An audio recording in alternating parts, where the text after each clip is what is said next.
तो अरविंद नौटियाल हमारे साथ में जुड़े हुए ज्यादा जानकारी के साथ में। अरविंद, क्योंकि गढ़वाल में आसमानी आफत की वजह से, बादल फटने की वजह से काफी नुकसान हुआ है, बूढ़ा केदार क्षेत्र में भी यही हाल है। फिलहाल आपदा के बाद में वहां पर क्या स्थिति है? प्रशासन की तरफ से क्या कुछ कदम उठाए जा रहे हैं लोगों को राहत देने के लिए? जी, जिस तरह से टिहरी जिले का जो घनसाली विधानसभा है, यहाँ पर दो जो नदी है, धर्मगंगा और बालगंगा। और धर्मगंगा और बालगंगा में जो बादल फटे हैं और बादल फटने से जो नदी उफान पर है, उससे पूरा जनजीवन अस्त व्यस्त हो रखा है। साथ ही जो कल बीती रात को जो गेवाली गांव है, जो टिहरी जिले का भी सीमांत गांव है, और यहाँ पर बादल फटा और बादल फटने से जो पहाड़ी से मलबा आया और उस मलबे में जो स्कूल है वो पूरी तरह से नष्ट हो गया और चार जो मकान थे वो भी इसकी जद में आ गए। और इसको लेकर जो अफरा तफरी का जो माहौल बना हुआ था, उस माहौल को लेकर अब जो गांव के लोग हैं उन्होंने एक ही मांग की है कि जो गांव के जो क्षतिग्रस्त मकान हैं उनको बदले कहीं दूसरी जगह जो सुरक्षित स्थान है वहां पर बनाया जाए और फिर जो लोग हैं वो वहां पर शिफ्ट हो सके। और साथ ही जिस तरह से ये जो घनसाली में बादल फट रहे हैं, अभी तक एक महीने के अंदर जो मैं बात करूं तो 5 लोगों की ये मौत हुई है और हजारों हेक्टेयर भूमि नष्ट हुई है। बादल फटने की ये 5वीं घटना है। लेकिन कुल मिलाकर मैं ये कह सकता हूं कि जो उत्तराखंड का ये टिहरी जिला का जो ये घनसाली इलाका है, ये पहला ऐसा इलाका है जहां पर लगातार एक महीने के अंदर 5 बार बादल फटे हैं।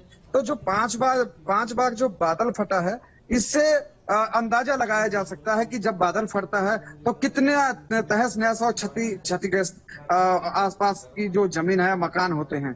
तो कुल मिलाकर जनजीवन पूरा अस्त व्यस्त है और जिलाधिकारी ने अपनी जो आपदा प्रबंधन की टीम है, एसडीआरएफ की टीम है, वो मौके पर भेजी है और मौके पर राहत कार्य जो है वो सभी में लगे हैं। और साथ ही जो 3 से 4 परिवार हैं जो गेवाली गांव के हैं, जो उनका मकान क्षतिग्रस्त हुआ है, उनको सुरक्षित स्थान पर नजदीकी जो इस जगह है वहां पर सुरक्षित भेज दिया है। और साथ ही जनता से भी अपील की है कि जैसे ही रात को बारिश होती है तो सभी लोग अलर्ट मोड पर रहें और अलर्ट मोड पर रहने के साथ साथ सुरक्षित स्थानों पर चले जाएं।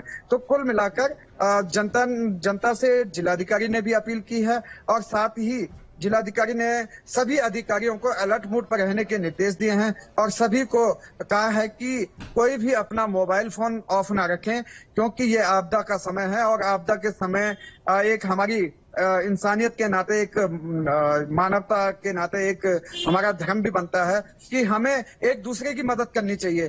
तो कुल मिलाकर जिला प्रशासन पूरी तरह से अलर्ट मोड पर है और जिला प्रशासन ने जनता से भी अपील की है कि अगर कहीं भी आपके आसपास कोई इस तरह की घटना घटती है तो वह मेरे मोबाइल नंबर पर या फिर आपदा प्रबंधन के मोबाइल नंबर पर सूचना दे, ताकि जो आपदा प्रबंधन का जो रेस्क्यू का जो रिस्पॉन्स टाइम है वो कम रहे।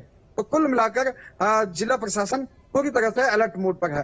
जी बिल्कुल अरविंद, क्या इस हादसे में कैजुअलिटीज को लेकर भी कुछ जानकारी है? कैजुअलिटीज हुई है क्या?